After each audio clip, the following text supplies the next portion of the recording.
নমস্কার দর্শক বন্ধু, আমি অ্যাস্ট্রোলজার জ্ঞানজি ব্রে বলছিলাম। আমি নক্ষত্র নিয়ে কিন্তু আপনাদের সঙ্গে আলোচনা করছি। আমার অলরেডি আদ্রা নক্ষত্র নিয়ে কিন্তু বলা হয়ে গেছে।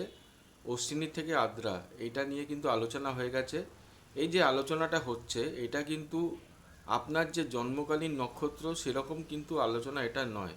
ধরুন কারোর জন্মকালীন নক্ষত্র হচ্ছে আদ্রা, আমি কিন্তু সে ব্যাপারে কিন্তু তাকে বা সেই ব্যাপারে কোনো আলোকপাত কিন্তু করিনি। আমি কিভাবে করছি না, আদ্রা নক্ষত্রে যদি আপনাদের লগ্ন সাপেক্ষে কোনো হাউস পড়ে থাকে অথবা কোনো প্ল্যানেট যদি ওখানে থাকে তাহলে কি ধরনের ফল আপনাদের জীবনে আসতে পারে, এরকম আলোচনা কিন্তু হচ্ছিল। তো আজকে যেই নক্ষত্র নিয়ে আলোচনা হবে আদ্রার পরবর্তী যে নক্ষত্র সেটা হচ্ছে পুনর্বসু।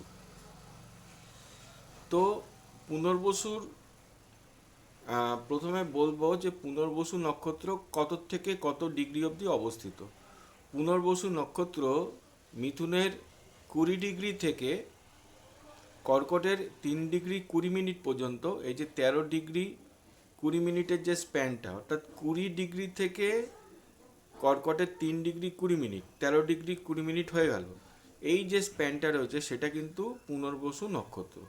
তো প্রথমে আমি আপনাদেরকে যেটা বলবো পুনর্বসু নক্ষত্রের একটি বৈশিষ্ট্য।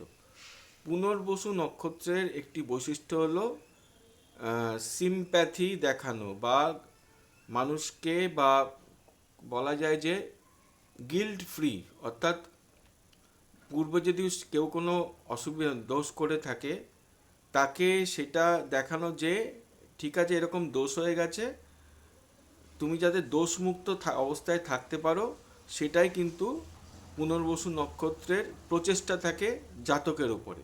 তবে এটা জন্মকালীন পুনর্বসু নক্ষত্র কিন্তু আবার বলছি, সে ব্যাপারে কিন্তু বলছি না।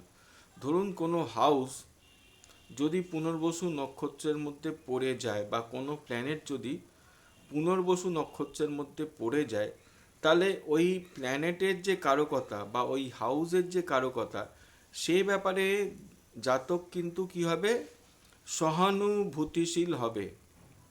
ঠিক আছে, সহানুভূতিশীল হবে। যেমন আমি একটা এক্সাম্পল দিয়ে আপনাদেরকে বোঝাচ্ছি। ধরুন ফার্স্ট হাউস পড়ে গেল পুনর্বসু নক্ষত্রে, অর্থাৎ কারোর ফার্স্ট হাউস পড়া মানে কি, মিথুন লগ্নের জাতক, তার ফার্স্ট হাউস পড়ে যাচ্ছে পুনর্বসু নক্ষত্রে। তা ফার্স্ট মানে কি, জাতক স্বয়ন। তা জাতক অতীতে কোনো ভুল করে থাকলে বা জাতক যখন কোনো ভুল করছে, তাহলে নিজের ব্যাপারে নিজে কিন্তু সহানুভূতিশীল হবে। সহানুভূতিশীল হওয়া মানে এখানে নরম থাকা। তখন ও যুক্তি দেখাবে যে অনেকেই তো এরকম ধরনের কাজ করেছে, তারা যদি করতে পারে তা ঠিক আছে, আমি একটা এরকম কাজ করে ফেলেছি, আর কি করা যাবে। এই ধরনের যুক্তি কিন্তু জাতক দেখাবে, নিজেকে কিন্তু গিল্ট ফ্রি রাখবার চেষ্টা কিন্তু করবে। এইটা হচ্ছে ব্যাপার। এবার ধরুন কারোর একটা প্ল্যানেট দিয়ে বোঝাচ্ছি। মঙ্গল কারোর ছকে পুনর্বসু নক্ষত্রের মধ্যে পড়ল। এবার দেখতে হবে মঙ্গল কি কি কারকতা নির্দেশ করে। আমি এখানে এখানে একটা লাল কিতাবে বলা হয় জানদার চিজ বেজানদার চিজ। জানদার চিজ মানে হচ্ছে লিভিং থিং, আর বেজানদার চিজ মানে হচ্ছে নন লিভিং থিং। আমি এখানে লিভিং থিং নিয়ে বলব। তো লিভিং থিং মানে হচ্ছে কারা, পুলিশ। লিভিং থিং মানে হচ্ছে কারা, আর্মি। আর্মি কেন হচ্ছে বা পুলিশ কেন হচ্ছে, যারা ইউনিফর্ম পরে কাজ করে, যেমন সিকিউরিটি গার্ড, তারা একটা ইউনিফর্ম পরে কাজ করে, পুলিশ একটা ইউনিফর্ম পরে কাজ করে, আর্মি যারা আছেন তারা ইউনিফর্ম পরে কাজ করেন। তাদের প্রতি জাতক কিন্তু একটু সহানুভূতিশীল সম্পন্ন কিন্তু হবেন, আপনারা দেখবেন তাদের প্রতি কিন্তু সিম্প্যাথি থাকবে জাতকের। এবার ধরুন যেটা বলবো সেটা আরেকটা এক্সাম্পল, সেটা হচ্ছে ধরুন ধনু লগ্নের সাপেক্ষে সপ্তম হাউস, ধনু লগ্নের সাপেক্ষে সপ্তম হাউস এবং ভেনাস যদি পুনর্বসু নক্ষত্রের মধ্যে পড়ে, মিথুনের ঘরে বলছি, অর্থাৎ মিথুনের রাশিতে বলছি, ধরুন 7th হাউসের মধ্যে পড়ে গেল, তাহলে কি হবে, যে ভেনাস মানে হচ্ছে ওয়াইফ, 7th হাউস মানে হচ্ছে বিবাহ, তাহলে বৈবাহিক জীবনে সে ওয়াইফের প্রতি খুবই সহানুভূতিশীল হবে। তো সুতরাং যে সমস্ত বাবা মারা তাদের কন্যার জন্য পাত্র খুঁজছেন, এই ধরনের পাত্র কিন্তু আপনারা যদি পছন্দ করেন তাহলে কিন্তু আপনাদের জামাইদের থেকে আপনারা লাভবান কিন্তু হবেন। তবে প্রোভাইডেড একটা হচ্ছে দেখতে হবে বুধের পজিশন কি রয়েছে, সেটা অত্যন্ত ইম্পর্টেন্ট এ সমস্ত ক্ষেত্রে। যাই হোক, ছোট করে আপনাদেরকে পুনর্বসু নক্ষত্র সম্বন্ধে বোঝালাম।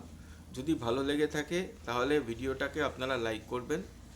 যদি কনসালটেন্সি নিতে চান তাহলে আমার সঙ্গে যোগাযোগ করতে পারেন। আমি কৃষ্ণমূর্তি পদ্ধতিতে অ্যাস্ট্রোলজি করে থাকি, তার সঙ্গে সঙ্গে লাল কিতাব এবং বৈদিক, এই যে দুটো মোডালিটির যে অ্যাস্ট্রোলজি রয়েছে তারও কিন্তু প্রয়োগ আমি আমার চার্টের বিশ্লেষণের ক্ষেত্রে করে থাকি।